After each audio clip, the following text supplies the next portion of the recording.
ఈరోజు సిలికాన్ వ్యాలీని మనోళ్ళు డిక్టేట్ చేయగలుగుతున్నారంటే ఆనాడు మేము ఏర్పాటు చేసిన విద్యా సంస్థలే ఈరోజు ప్రపంచ స్థాయిలో మనకు గుర్తింపు తీసుకొచ్చినాయి. ఒక్క అదనపు ఎయిర్పోర్ట్ అనే మన తెచ్చిండా?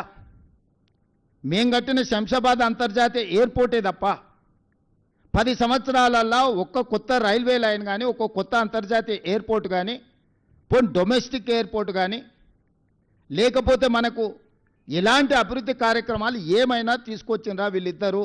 మనం ఇచ్చిన ఐటీఐఆర్ను రద్దు చేయడం తప్ప, ఏఐబీపీ ప్రాజెక్టుల కింద మనం ఇచ్చిన ప్రాజెక్టులను రద్దు చేయడం తప్ప, సాగునీటి ప్రాజెక్టుల మీద 6,000 కోట్ల రూపాయలు బ్యాంకుల ఎఫ్డీతోని జిహెచ్ఎంసీని అప్పచెప్తే ఈరోజు 10,000 కోట్ల రూపాయలు అప్పు ఉంది జిహెచ్ఎంసీ మీద. మరి కౌన్సిలర్లు వాళ్ళే గెలిచిండ్రు, కార్పొరేటర్లు వాళ్ళే గెలిచారు, ఎమ్మెల్యేలు వాళ్ళే గెలిచారు, ఎమ్మెల్సీలు వాళ్ళే గెలిచారు, ఎంపీలు వాళ్ళే గెలిచిండ్రు. మొత్తం పరిపాలన మీద 100% గుత్తాధిపత్యం వాళ్ళ చేతుల్లోనే ఉంది. ఎందుకు అభివృద్ధి చేయలేకపోయినరు? హైదరాబాదు దాహార్తి తీర్చడానికి ఏదైనా ఒక నూతన తాగునీటి పథకాన్ని 10 ఏళ్లలో వీళ్ళు మొదలుపెట్టినరా? పూర్తి చేసిండ్రా? మీరు ఒక్కసారి చెప్పండి. ఈరోజు కృష్ణానది జలాల నాడు చంద్రబాబు నాయుడు గారు మొదలు పెడితే phase 1, phase 2, phase 3 Congress party చేసింది. గోదావరి జలాలను ఆనాడు రాజశేఖర రెడ్డి గారు ప్రణాళికలు, కిరణ్ కుమార్ రెడ్డి గారు ప్రణాళికలు చేస్తే అవి పూర్తయినాయి. మెట్రో రైలు జైపాల్ రెడ్డి గారు, రాజశేఖర రెడ్డి గారు కలిసి హైదరాబాద్ నగరానికి మెట్రో తెచ్చిరు. ఆనాడు మెట్రో దేశంలోనే 2వ స్థానంలో ఉండే, ఇవాళ 9వ స్థానానికి పడిపోయింది. 10 సంవత్సరాల మెట్రోను 1 కిలోమీటర్ అయినా విస్తరించిండ్రా? 7 కిలోమీటర్లు ఓల్డ్ సిటీలో కట్టాల్సిన మెట్రోను ఎల్ఎన్టీకి అమ్ముడు పోయి ఎల్ఎన్టీ దగ్గర కమిషన్లు తీసుకొని వాళ్ళని బెదిరించి బ్లాక్మెయిల్ చేసి సచివాలయం ముందు, మన అసెంబ్లీ ముందు నుంచి టన్నెల్ పోవాలి, పైనుంచి పోతుందని బేగం బజార్ల వ్యాపారాలను దెబ్బతీస్తారని 3 సంవత్సరాలు ప్రాజెక్టును ఆపి 1,000 కోట్లు ఎల్ఎన్టీతో వసూలు చేసుకొని ఈరోజు ఎల్ఎన్టీ మునగడానికి కారణము కేసీఆర్, కేటీఆర్ కాదా? మీరందరూ సజీవ సాక్ష్యం కదా. ఎల్ఎన్టీని ఎట్లా బ్లాక్మెయిల్ చేసిండు చంద్రశేఖరరావు? ఎందుకు మెట్రో నగర విస్తరణతో పాటు మెట్రో విస్తరణకు ఎందుకు ప్రణాళికలు చేయలేదు?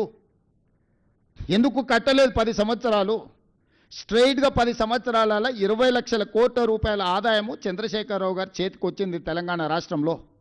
20 లక్షల కోట్ల రూపాయల ప్రజలు కట్టిన పన్నులు చంద్రశేఖరరావు గారు ఎక్కడ ఖర్చు పెట్టిండు, ఏమి నిర్మించిండు, ఏమి అదనపు ఆదాయాన్ని తీసుకొచ్చిండు? మా 10 సంవత్సరాలు మేము నికార్స్గా ఈరోజు నేను చెప్తున్నా, ప్రతి ఒక్కటి మిమ్మల్ని నేను తీసుకెళ్ళి చూపిస్తా. అంతర్జాతీయ ఎయిర్పోర్ట్ కానీ, ఔటర్ రింగ్ రోడ్ కానీ, హైటెక్ సిటీ చుట్టూతో వచ్చిన ఐటీ కంపెనీలు కానీ, ఎడ్యుకేషనల్ ఇన్స్టిట్యూట్స్ కానీ,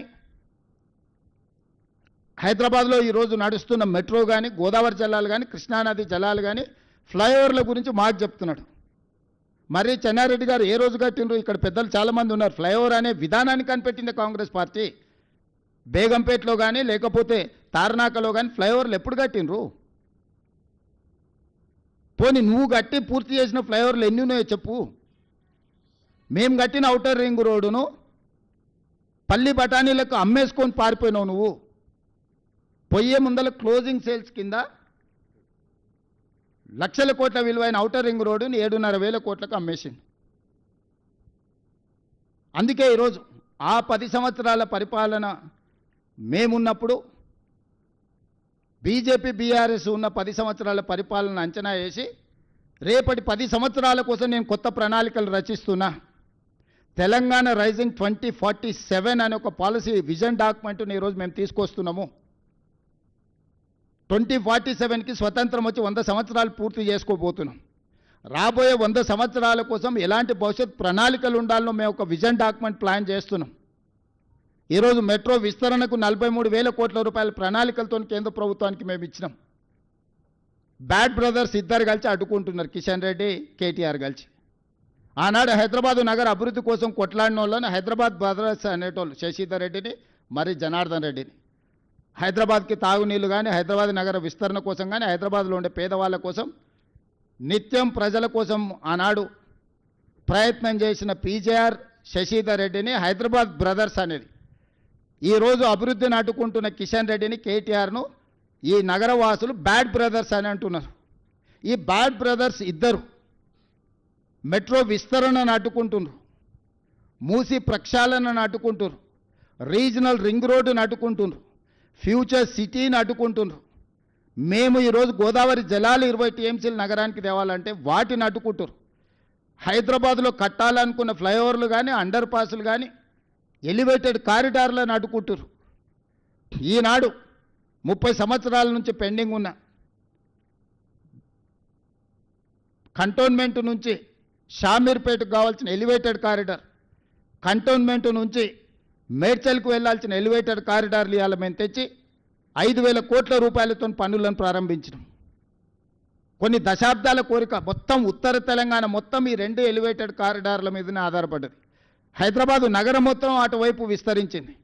ఇవాళ 1 కోటి జనాభా ఉంటే 50 లక్షల జనాభా ఆ పక్కనే ఉంది నగరంలో. కరీంనగర్, ఆదిలాబాద్ నుంచి మొదలు పెడితే ఉత్తర తెలంగాణ మొత్తం ఆ 2 ఎలివేటెడ్ కారిడార్ల మీద ఉంది. 10 సంవత్సరాలు మీరు అనుమతి ప్రయత్నం చేయలేదు. కేవలం సచివాలయం కోసం ఆర్మీ ల్యాండ్ని 50 ఎకరాలు ఇవ్వలేదని వాళ్ళతో పంచాయతీ పెట్టుకొని పక్కన పెడితే వచ్చిన 100 రోజుల్లోనే ఆ సమస్యను పరిష్కరించి ఈరోజు ఆ ఎలివేటెడ్ కారిడార్లకు ఈరోజు ప్రణాళికలు వేసి మేము ముందుకు వెళ్తున్నాం. బేగంపేట ఎయిర్పోర్ట్ మధ్యలో నుంచి అండర్ పాస్, అండర్ టనెల్ ఈరోజు రోడ్లకు అనుమతులు తీసుకొచ్చిన నేను. ఇవాళ వరంగల్ ఎయిర్పోర్ట్కి అనుమతి తెచ్చినాం, ఆదిలాబాద్ ఎయిర్పోర్ట్కి అనుమతి తీసుకొచ్చినాం. ఈరోజు భద్రాద్రి, కొత్తగూడెం, రామగుండం ఎయిర్పోర్ట్లకు ఇంకో 2 అదనపు ఎయిర్పోర్ట్ల కోసం ఈరోజు ప్రయత్నం చేస్తున్నాం. ఈరోజు తెలంగాణ రాష్ట్రానికి పోర్టు లేకపోవడం వల్ల ఈవీ ఇండస్ట్రియల్ డెవలప్మెంట్ ఆగిపోతే కేంద్ర ప్రభుత్వాన్ని, ఆంధ్రప్రదేశ్ ప్రభుత్వాన్ని ఒప్పించి మచిలీపట్నానికి greenfield national highway 12 lanes road వేసి ఈరోజు మనకు పోర్టు లేని లోటును తీర్చి మచిలీపట్నం పోర్టు నిజాం కాలంలో ఉన్న పోర్టుకి ఈరోజు మనం అనుసంధానం చేస్తున్నాం. ఈరోజు రేడియల్ రోడ్స్ వేస్తున్నాం. ఈరోజు శ్రీశైలం ఎలివేటెడ్ కారిడార్ నేషనల్ హైవేతో పాటు శ్రీశైలం టైగర్ రిజర్వ్ ఫారెస్ట్లో 56 కిలోమీటర్ల ఎలివేటెడ్ కారిడార్కి ఈరోజు కేంద్రం నుంచి అనుమతి తీసుకొచ్చినాం. ఈరోజు హైదరాబాద్ ఎయిర్పోర్ట్ నుంచి కొడంగల్కి డెడికేటెడ్ హైవే వేస్తున్నాం. ఈరోజు ఎన్నో ఇండస్ట్రియల్ పార్కుల కోసం ల్యాండ్ ఎక్విజిషన్ ఒక స్ట్రీమ్ లైన్ చేసినాం. ఎన్ని జీసీసీ కంపెనీలను తెచ్చినామంటే నేను ఛాలెంజ్ చేస్తున్నా, ఫార్చ్యూన్ 500లో ఇవాళ 70% జీసీసీ కంపెనీలు ఇండియాకు వచ్చిన దాంట్లో ఓన్లీ హైదరాబాద్ నగరానికి కాంగ్రెస్ పార్టీ అధికారంలోకి వచ్చిన తర్వాత తీసుకొచ్చినాం. వ్యాన్గార్డ్ కానీ, మెక్డొనాల్డ్స్ కానీ, ఎల్ఈలిల్లీ కానీ, అమెరికన్ ఎయిర్లైన్స్ కానీ, నేను కంపెనీల డీటెయిల్స్ అన్నీ మీకు ఇస్తా. ఎల్ఈలిల్లీ ఈరోజు $1 బిలియన్ ఫార్మాలో ఇన్వెస్ట్మెంట్ ఈరోజు తీసుకొచ్చినాం తెలంగాణ రాష్ట్రానికి. ఈ 2 సంవత్సరాలల్లో మొదటి 6 నెలలు మేము ప్రభుత్వం ఏర్పాటు చేసిన తర్వాత 6 నెలలు పార్లమెంట్ ఎన్నికల్లోనే కాలం గడిచిపోయింది. ఈ 2 ఏళ్లలో మేము పనిచేసింది సంవత్సరన్నరనే. సంవత్సరన్నరలో 3 లక్షల కోట్ల రూపాయలు ఈ రాష్ట్రానికి పెట్టుబడులు తీసుకొచ్చినాము. ఇవాళ గ్లోబల్ కెపబిలిటీ సెంటర్స్ కానీ, డేటా సెంటర్స్ కానీ, మిగతా ఇన్ఫ్రాస్ట్రక్చర్లో వేలాది కోట్ల రూపాయల పెట్టుబడులు తీసుకొచ్చి నగర విస్తరణ కోసం మేము ప్రణాళికలు చేస్తున్నాము. 10 సంవత్సరాలు మీరు ఏమీ చెయ్యకపోను తెలంగాణ రాష్ట్రాన్ని కొల్లగొట్టి ప్రజలకు ఉపయోగం లేని, ప్రయోజనం లేని కమాండ్ కంట్రోల్ రూమ్, సచివాలయం, ప్రగతి భవన్, కాళేశ్వరం చూపించి ఎంతకాలం ప్రజల్ని మభ్యపెడతారు? మేము కట్టిన మెట్రో, మేము కట్టిన ఔటర్ రింగ్ రోడ్, మేము తెచ్చిన అంతర్జాతీయ ఎయిర్పోర్ట్, మేము తెచ్చిన ఐటీ కంపెనీలు, మేము తెచ్చిన ఫార్మా కంపెనీలు, చెన్నై నుంచి ఇక్కడికి తరలించుకొచ్చిన సినిమా ఇండస్ట్రీ ఒక గ్రోత్ కారిడార్గా పనిచేసి ఈరోజు లక్షల కోట్ల రూపాయల ఆదాయాన్ని రాష్ట్రానికి తెచ్చిపెట్టి లక్షలాది మందికి ఉద్యోగ ఉపాధి అవకాశాలు మేము కల్పించినాము. మీరు తెచ్చిన సచివాలయంతో ఒక్క పోస్ట్ అన్న అదనంగా వచ్చిందా? మీరు కట్టిన కమాండ్ కంట్రోల్ రూమ్తో ఒక్క పోస్ట్ అన్న అదనంగా వచ్చిందా? మీరు కట్టిన ప్రగతి భవన్ వల్ల ఒక్క ఉద్యోగమైన ఎవరికన్నా వచ్చిందా? మీరు కట్టిన కాళేశ్వరం వల్ల 1 ఎకరాకు నీళ్ళు ఏమైనా మీరు ఇచ్చిండ్రా? లక్షల కోట్ల రూపాయలు కాంట్రాక్టర్లకు ఇచ్చి కమిషన్లు కొల్లగొట్టడానికి మీకు ఉపయోగపడ్డాయి. కానీ మీరు మాత్రం ఆగర్భ శ్రీమంతులైనరు. హరీష్ రావుకు మోయినాబాద్లో ఫామ్ హౌస్ వస్తుంది, కేటీఆర్కు జన్వాడలో 100 ఎకరాల ఫామ్ హౌస్ వస్తుంది, కేసీఆర్కు గజ్వేల్లో 100 ఎకరాల ఫామ్ హౌస్లు, 1000 ఎకరాల ఫామ్ హౌస్ వస్తుంది. మీకు టీవీలు వస్తాయి, మీకు పేపర్లు వస్తాయి, మీకు పెట్టుబడులు వస్తాయి, మీకు వ్యాపారాలు వస్తాయి. మీరు విలాసవంతమైన జీవితాన్ని అనుభవిస్తారు. తెలంగాణ యువతకు మీరు ఉద్యోగాలు ఇచ్చిండ్రా?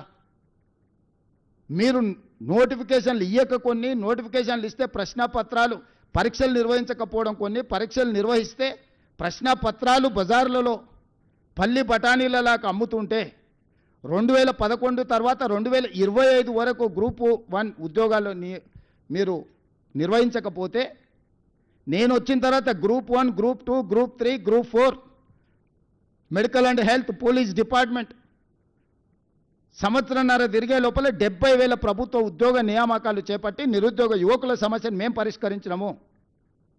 ప్రతి ఉద్యోగి మేము ఇచ్చిన వాళ్ళ వివరాలు ఈరోజు మీడియాకి ఇస్తాం, మేము ఎప్పుడు కావాలంటే అప్పుడు.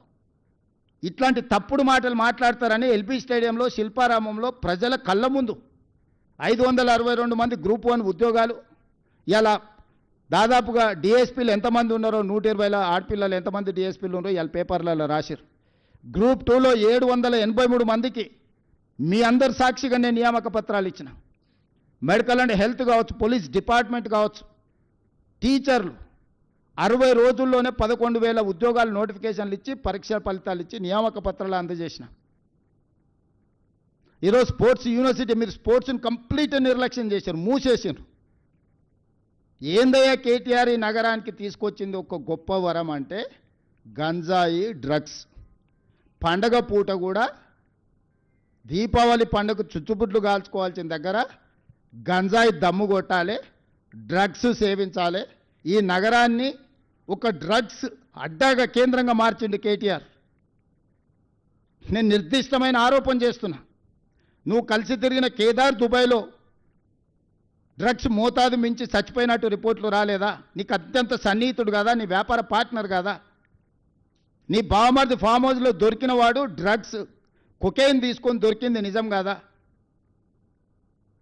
111 జీవోలో వయలేట్ చేసి వందలాది వేలాది ఎకరాలలో మీరు ఫామ్ హౌస్లు, మీరు మీ అనుచరులు ఫామ్ హౌస్లు కట్టుకొని నిబంధనలు తుంగలో దొక్కి హిమాయత్ సాగర్, ఉస్మాన్ సాగర్ని నిర్వీర్యం చేయాలనుకొని దాన్ని మూసేసి దాన్ని సర్వనాశనం చేయడానికి మీరు కంకణం కట్టుకుంటే పునరుద్ధరించడానికి ఈరోజు మేము ప్రయత్నం చేస్తున్నాం, గోదావరి జలాలు తీసుకొచ్చి.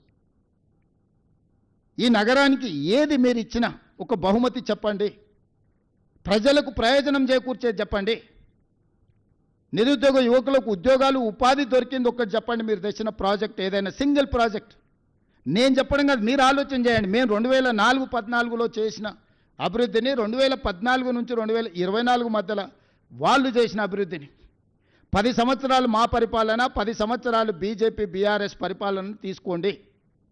నరేంద్ర మోడీ గారైనా, చంద్రశేఖరరావు గారైనా గత 10 సంవత్సరాలుగా వాళ్ళు చేసిన ప్రణాళికలు ఏంటివి, తెచ్చిందేందో ఎక్కడ నిలబడి చర్చ చేద్దామన్నా నేను సిద్ధం. కేటీఆర్ను, కిషన్ రెడ్డిని ఇద్దరిని కలిసినామని అడుగుతున్న బ్యాడ్ బ్రదర్స్ని ఇద్దరిని.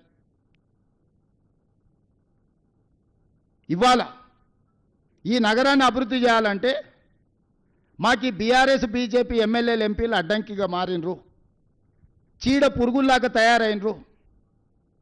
కంటోన్మెంట్లో కాంగ్రెస్ గెలిస్తే 5,000 కోట్ల రూపాయలతోనే అభివృద్ధి పనులు మొదలుపెట్టాం.